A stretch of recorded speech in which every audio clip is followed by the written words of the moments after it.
Hello and welcome to another of GameSpot's fast becoming patented live stream extravaganzas for embargoes. Officially it says spectacular. Spectacular, I'm sorry to use the wrong word there, Mark. I'm Guy, this is Mark. Hello. And we're back with The Cave. Now, Mark has just put the finishing touches to his review, which is live now. It is live now. I hope and expect. I'm sure our very own Sarah Lynch is working hard at getting you the liveness. So you can now reveal what you thought of the game, but actually before that, let's talk a little bit about what it is. Well, it's a game by Ron Gilbert, who is a very famous game writer, designer guy, who worked with Tim Schafer on games like Monkey Island, Manic Mansion, games like that. Very funny is what people mostly remember from his games, and there's an element of that in The Cave. So The Cave launches, it launches very shortly, January 23rd, so tomorrow on Steam, PC, Mac, Linux, Xbox Live, PlayStation Network, and Wii U eShop. Everything. Pretty much everything. Everything you possibly want. You've been playing the Xbox 360 version, which is what we can see here. Danny O'Dwyer's playing this right now. Danny, I didn't introduce you. I was awfully rude of me. Say hello for the live streamers. Hello, je suis dans le cave. Le Cave, you say. Look at that face. In Europe. Look at it. It's a beautiful thing. What a pro. What a pro he is. So explain a little bit about what's happening here. This is towards the beginning of the game. You play as many different characters. Yeah, so one of the things about this game is that you play as many characters. Like you say, there are 7 to choose from, and you can only play with 3 at a time on each playthrough. All right. So the idea is that each character has his or her own special ability, and that ability is showcased in a special section in the cave that you only see if you're playing as that character. So here he's playing as the knight. The knight's special ability is to be invulnerable, which happens when Danny presses Y after you pull this lever.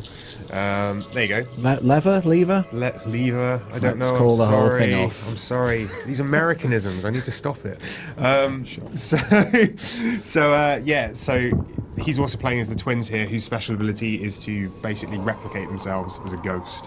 And that's used in really unique ways as you play through the game. So the only way to see everything in the game is to play through it more than once. Right. 7 times or No. not? So 3 times technically. 3 times. So you can play it with 3 characters the first time, another 3 the second time, and then you've got 1 left, which you sort of have to just do on his own. Well, you can't do it on his own, but sort of with another 2 that you've already done.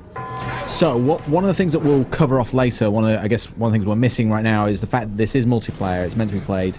Would you say it's meant to be played? I'd argue it's meant to be played single player. Right. To be perfectly honest with you, I think that when you play it with 3 people, it doesn't quite work. So when you play it on your own, you can switch characters at any time by using the D-pad. One of the irritating things I found about the game was it's a weird mechanic to get used to. When you start playing, you expect the other characters to follow you. Yeah. It's sort of how it's done. Here, they don't. Right. They stay where they are, and the reason for that is because sometimes you need to plant characters in different areas to solve puzzles.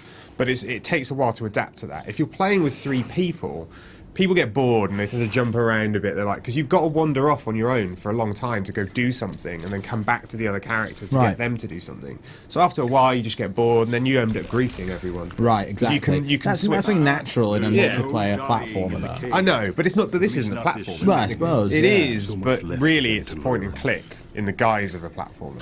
You solve puzzles. And that's an interesting dynamic. I mean, it sort of reminded me. I played this at the preview stage. It reminded me a bit of Trine. I don't know if you played Trine, but I mean, what did you think of the game overall? But I mean, people who just joined us, this is The Cave. It's out tomorrow on multiple platforms. Mark's just reviewed it. Your review's live now, so give us a bit of an overview of what you thought. My overview is, if you want I'm going to jump to the end here and say 7.0, good. Right. I really liked it. Like I said, I think that the puzzles themselves work really, really well when you're playing through it. However, the control system when you're trying to control 3 characters at once is a bit irritating. Like as mentioned, all it would take is a button to just push all the characters together. That's it. Like a quick button, they're back together, and then you don't have this sort of long process where, like Danny's doing now, he's having to go all the way back to this bit, and then that, and you have to do that 3 times. Yeah. With 3 characters, so it can be very frustrating. Right. The jokes are good. It's fun. I mean, you'd expect that, right? You'd hope that, I suppose. Yeah, it's funny. It's quite dark as well, which I really liked. I like the fact it's so dark. One of the things about The Cave is that the cave itself, as in the literal cave, is that it's basically this area where people go and it uncovers their deepest, darkest secrets. Right. So that happens to these characters as you play through. Like Danny here, you can see that he's playing as this future woman, and later on he'll get to an area where you find out all the dark things that she's done in her life. Oh, okay.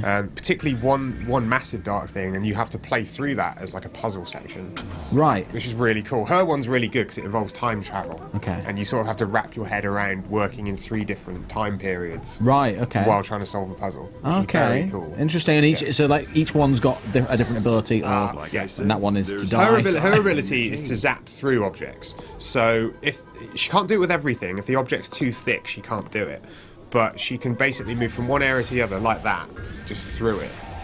Which is really useful in certain sections.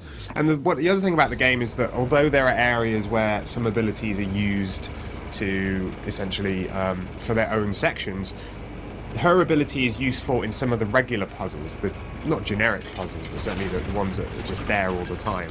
That can make them slightly easier. Right. Yeah. So depending on what character you pick, you might find an easier path through the game. So there's multiple paths. So you're gonna have to sort of indulge me here, because when I was playing this, I played this multiplayer, single player. Yeah. Multiplayer I was doing okay. Single player I found it quite difficult. Might have just been that I was at a preview event and the pressure was on, and I didn't, you know.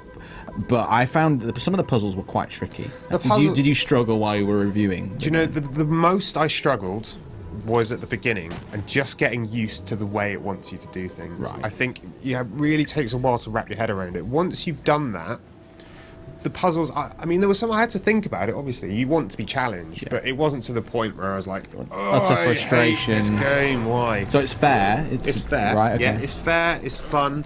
And I enjoyed it more single player than I did multiplayer. Okay. For sure. Pull the lever, you stupid, stupid.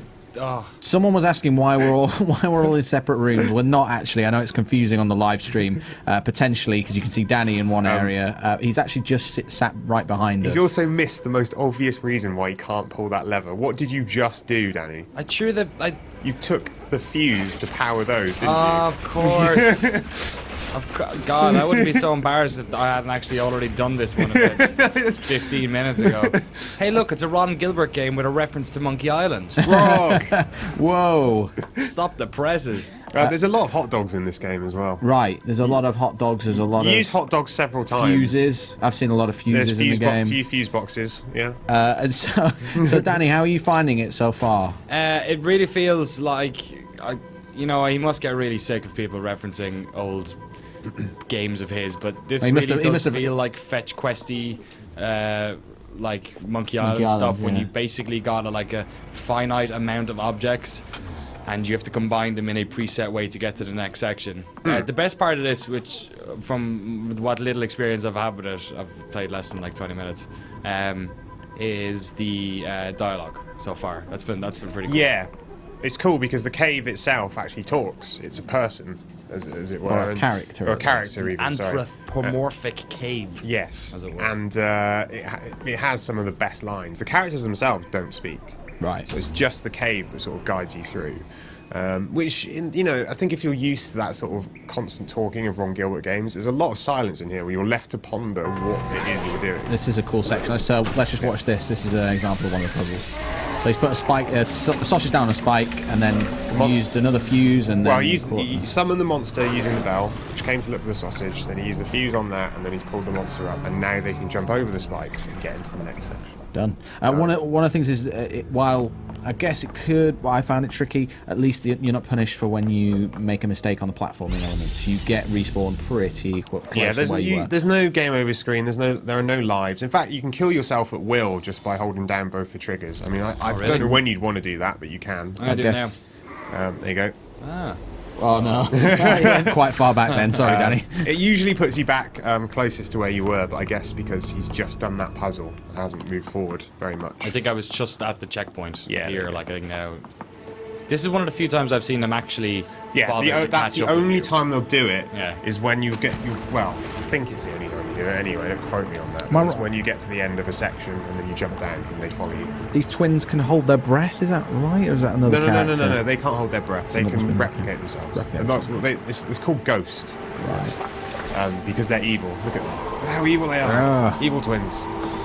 So there. So for those of you that are watching on the live chat, just and you've got access to the chat, let us know. This is the cave. Let us know what you think. Whether you're anticipating the game. It does seem like a game that's kind of snuck out. I previewed it at the end of last year, but I don't know if it was on a lot of people's radars. Mark's reviewed it. He liked the game. To be honest, I forgot it was coming in. It literally just turned up, and I was like, oh yeah, I forgot about the cave. The cave, yeah.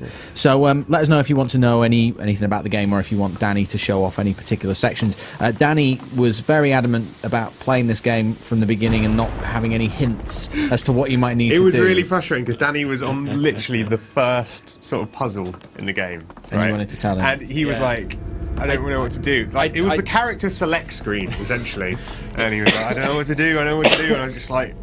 It was that whole thing of when you start with like the 7 characters you can pick. Yeah. And you can either go left or go right. And game design would always tell you to go right.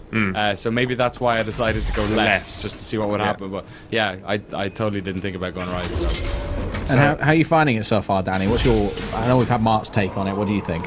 Like I said, I haven't really played that much of it. The most interesting stuff has been just before we came up in the stream, actually, a little sort of one-on-one dialogue between the guy who's kind of running the cave, as it were, and the character you meet. It's really well animated, the sort of facial stuff, surprisingly, because the character model is actually really small. And yeah, it's cool. It's you know, this is pretty early days. I think I'm still in tutorial mode here, like in the next. You're still learning things. Exactly. I mean, this is basically the sort of opening puzzle. You're not actually in the full cave yet. The quest here is essentially the guy at the desk of the cave wants you to bring 3 trinkets to him. Right. In order to let you into the main attraction. So Danny's found 2 of them. He's found that Thespian award. He's got the jeweled skull. I think there's one more somewhere. And yeah, he's got to bring them back, and then you'll hear some funny dialogue from the dude. So let's watch the game for a couple of minutes. Hopefully Danny will be able to solve this puzzle and get a feel for the puzzle-solving elements. I hope so. But yeah, it's essentially a point and click. You gather objects, although you don't have an inventory. Okay. So that's one of the plus points of the game for me, is that everything you need to solve a certain puzzle is in that area. You just got to figure it out. And then you don't have to carry stuff around or worry that why didn't I get the dead rat from the thing earlier on? I have to go all the way back. Right. And then another question was, apologies for whoever asked it, I didn't make a note of who it was. It was about game length, the amount of time, without spoiling. I mean, obviously, Mark, you probably breezed through it because you're a genius of great intellect. But how long would it take an average person, do you think? I reckon you could probably do it in 3 or 4 hours. Okay.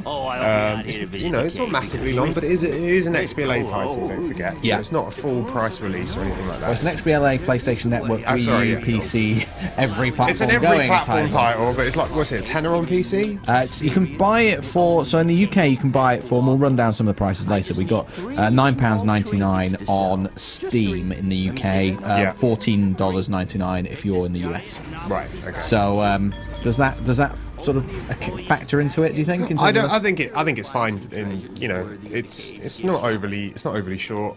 And the thing about it is the replayability. Right. If you want to see everything the game's got to offer, then you have to play through it more than once anyway. Right. With all the other characters. Okay. So there is a little bit of repetition in some of the puzzles. Okay. Some of the smaller ones and the final puzzle, but otherwise the ones in between are all going to be new. Okay. When you play with different characters.